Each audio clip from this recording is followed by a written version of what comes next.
Sea of Stars is a game that I almost missed out on playing this year. It wasn't until just before Christmas that I started playing the game, and wow, what a time. This is going to be a very glowing review. I love this game. It might be partially that it was the holiday season, so things tend to feel a bit more joyous and fun, but regardless, I cannot express how blown away I've been by Sea of Stars. I started the game up expecting a fun little RPG adventure, but I was not ready for just how incredible every aspect of this experience was.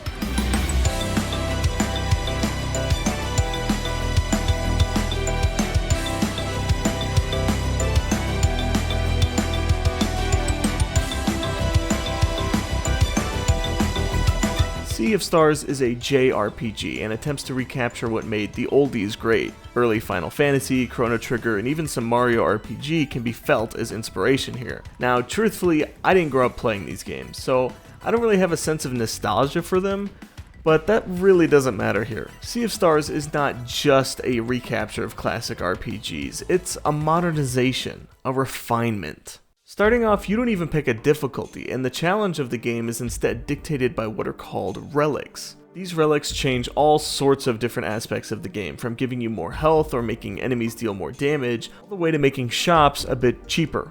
These are all optional, and some will add a tremendous amount of challenge, while others will remove a lot of challenge, and it's really about what you want from the experience. You're not punished for using relics to make the game easier, and you're also not missing out on anything by making the game harder. It's completely up to you how you want this game to be, and this is just one of the many ways that Sea of Stars makes itself just that much more fun. Everything about Sea of Stars is clearly designed to be as fun for as many people as possible. Relics being the first and most obvious case, but there's more to it than just making the game easier or harder for players. The biggest hurdle JRPGs see, especially newer ones, is their grind. You end up spending hours fighting the same monsters over and over just to try and push your power level up to fight the next boss. Some round out these edges better than others, but with Sea of Stars, there truly is no grind. Every fight I got into was fun, and I was never bored of fighting enemies because every encounter I got into had both interesting sights and monsters, so I was always excited to see what enemies were in store next. Right as I was starting to get even a slight hint of staleness, the game would take me somewhere else and freshen things up. You're looking at about a 30-hour adventure here, and not once did I ever think, wow, this is repetitive. Things stay fresh, from the aforementioned enemy encounters to the characters you'll meet along the way and the locations you'll visit. Every character you meet is fun, and the game isn't afraid to make jokes or references and doesn't take itself too seriously. There's twists, there's betrayals, and most importantly, there's Garl. I won't say much else about the story, and the gameplay you've been seeing hasn't shown anything off that could spoil anything. I was always very excited to see what else the game had in store on the next island or temple, and it never disappointed. Combat is a standard turn-based RPG, but between combos, enemy weaknesses, and timed input bonuses, it rarely gets boring. There's enough strategy to keep you engaged, but not so much that one wrong move could spell defeat. Using skills wisely, pacing your mana usage, and trying to bounce the Moonerang over and over and over again is super fun. And the enemies put up a fair fight, with each having their own strengths and weaknesses.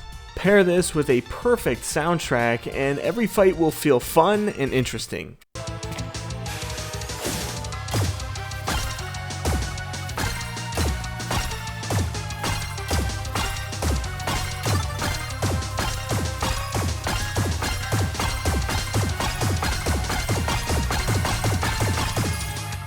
There's also a mini game that you can play in taverns called Wheels. The first time you come across this Wheels game, you're greeted with page after page after page of rules and strategies for Wheels, but trust me, it's far simpler and more fun than it sounds at first.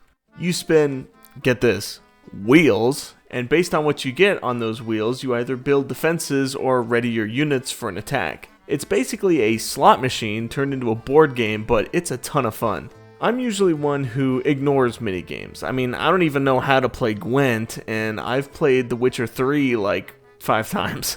But here in Sea of Stars, I don't know, I just tried it once and I was just immediately hooked. Something about the random nature was exciting, but also having just enough control over things to feel like there was enough skill and strategy involved, it just captivated me. I love Wheels. There's a lot of positive about Sea of Stars, but it isn't perfect. Well, it almost is, but the one recurring issue that I ran into in my playtime was there was no journal, no quest log. Sometimes I would play for a bit at night, and then the next morning I wouldn't remember what I was doing, and the game doesn't really tell you. If you're out to sea, they place a star on the next island that you need to visit, which helps, but if you're already on an island, you're kinda on your own.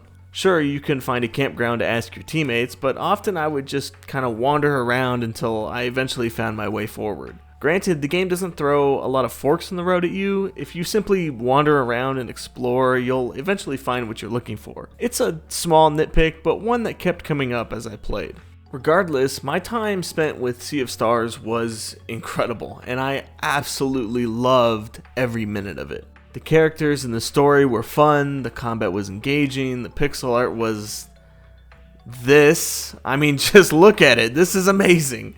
Even the tavern minigame was fun. There was so much love and care that went into making this game, and it shows in every aspect. Yes, there are probably some things that the game could have done better, but Sea of Stars is so much greater than the sum of its parts. Everything about this game comes together to make an epic and memorable experience. Even if you don't like turn-based RPGs, even if you don't like pixel art, I can almost guarantee that you will enjoy this game. Its charm knows no bounds, and this is absolutely one of the best games that released in this past year. This is one game you do not want to miss.